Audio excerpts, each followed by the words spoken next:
Kejaksaan Negeri Kabupaten Sika menahan 2 orang terkait dengan korupsi dana belanja tidak terduga atau BTT. Kasipenkum Kejati Nusa Tenggara Timur Abdul Hakim dalam keterangan tertulisnya menyebutkan kasus korupsi terjadi pada anggaran tahun 2021 yang dikelola Badan Penanggulangan Bencana Daerah Sika.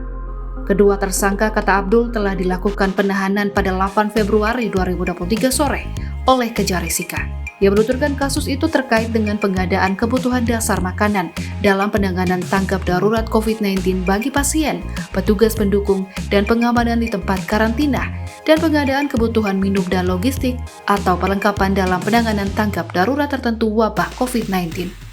Kejari Sika kemudian menemukan adanya kerugian daerah sebesar Rp778.878.878.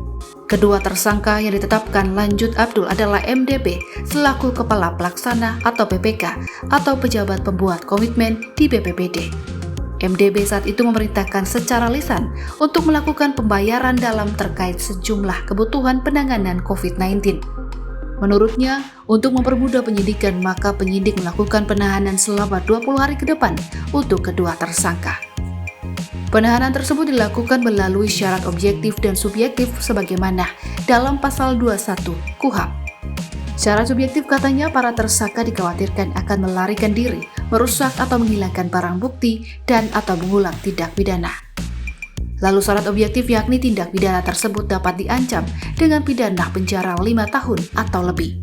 Pasal ini dilanggar oleh para tersangka menurut Abdul pasal 2 ayat 1 Jo pasal 18 Undang-Undang RI Nomor 31 Tahun 1999 tentang pemberantasan tindak pidana korupsi, sebagaimana telah diubah dengan Undang-Undang RI Nomor 20 Tahun 2001 tentang perubahan Undang-Undang RI Nomor 31 Tahun 1999 tentang pemberantasan tindak pidana korupsi.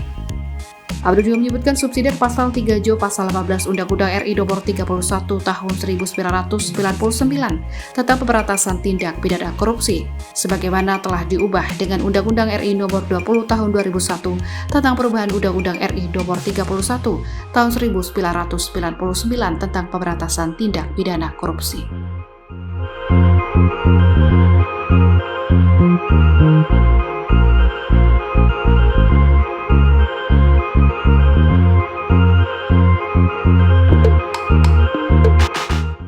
Terima kasih sudah nonton.